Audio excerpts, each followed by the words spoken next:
दोस्तों, मान लीजिए कि किसी कारण से आपको या फिर आपके किसी जानने वाले व्यक्ति को पुलिस अरेस्ट कर लेती है। तो अब सबसे बड़ा सवाल ये आता है कि क्या अब सीधा उसे जेल जाना पड़ेगा या फिर उस व्यक्ति को बेल मिल सकती है।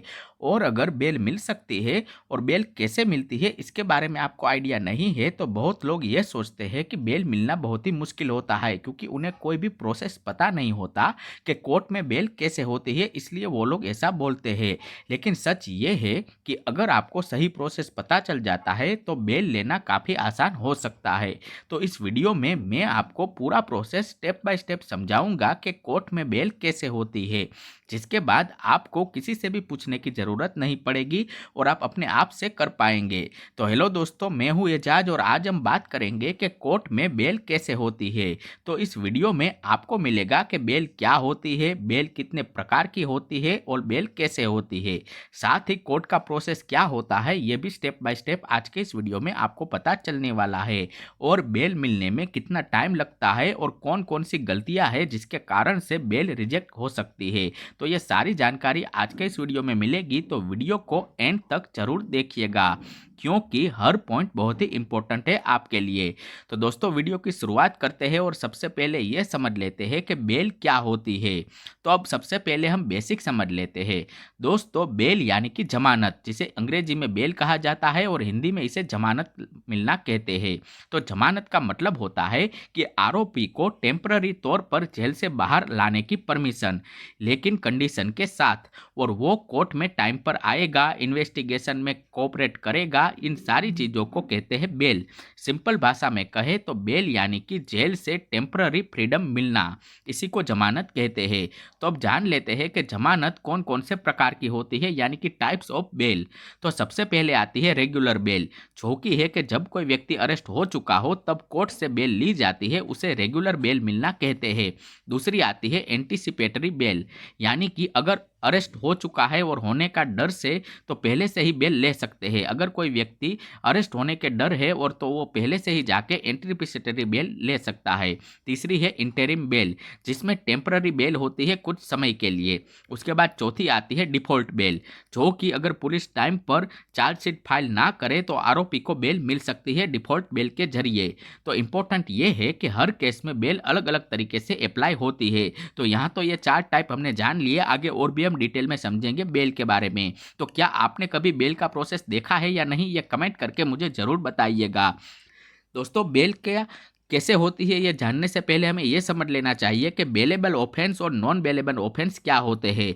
तो सबसे पहले इन दोनों को समझ लेते हैं, जिसमें सबसे पहले समझेंगे बेलेबल ऑफेंस के बारे में। दोस्तों, बेल मिलना आसान पुलिस स्टेशन से भी मिल सकती है बेलेबल ऑफेंस में। और एग्जाम्पल के तौर पर अगर कोई माइनर सा क्राइम है, छोटा सा क्राइम है, या फिर कोई छोटा सा डिस्प्यूट चल रहा है, तो ये इसके अंदर आता है बेलेबल ऑफेंस में, जिसमें बेल मिलना आसान होता है और पुलिस स्टेशन से भी बेल मिल सकती है। दूसरा होता है नॉन बेलेबल ऑफेंस, जिसमें होता है सीरियस क्राइम और कोर्ट डिसाइड करेगा कि बेल आपको मिलेगी या नहीं। एग्जाम्पल के तौर पर अगर कोई मर्डर केस है, कोई रेप का केस है, या फिर कोई बिग फ्रॉड हुआ है, तो ये सारे सीरियस क्राइम की कैटेगरी में आते हैं और कोर्ट की डिसाइड होने के बाद ही इसमें बेल मिल सकती है। और इन सारी चीज़ों को नॉन बेलेबल ऑफेंस भी कहा जाता है।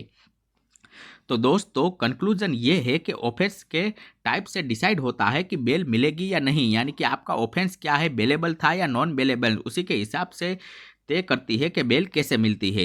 अब बात करते हैं कि कोर्ट में बेल का पूरा प्रोसेस क्या होता है, तो इसको हम स्टेप बाय स्टेप समझ लेते हैं। तो सबसे इंपॉर्टेंट बात ही ये है, तो स्टेप 1 है कि लॉयर से कांटेक्ट करना। दोस्तों, कोर्ट से बेल लेने का पूरा प्रोसेस वकील के ऊपर निर्भर करता है, तो आपको एक वकील जरूर रखना चाहिए, इसलिए आप अच्छे से लॉयर से कांटेक्ट करें और सबसे पहले एक एक्सपीरियंस लॉयर को हायर करें। उसके बाद आता है स्टेप 2, जो कि है बेल की एप्लीकेशन करना।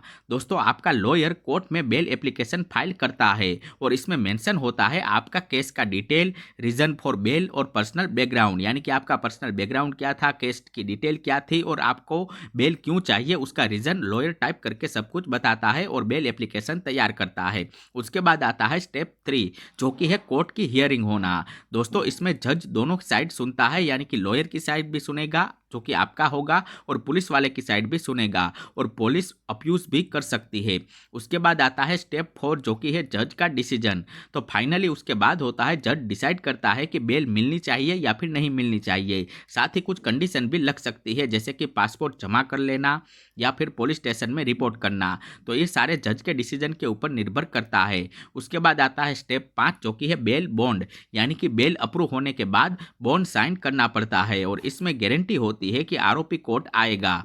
तो ये बेल बॉन्ड होने के बाद आपको बेल मिल सकती है। तो अब जानेंगे कि बेल मिलने में कितना टाइम का समय लग सकता है। दोस्तों, अगर बेलेबल ऑफेंस की बात करें तो उसमें तो सेम डे में ही बेल मिल जाती है, लेकिन अगर ज़्यादा बड़ा क्राइम है और नॉन बेलेबल ऑफेंस है तो 2 से 7 दिन या उससे भी ज़्यादा समय लग सकता है बेल मिलने में।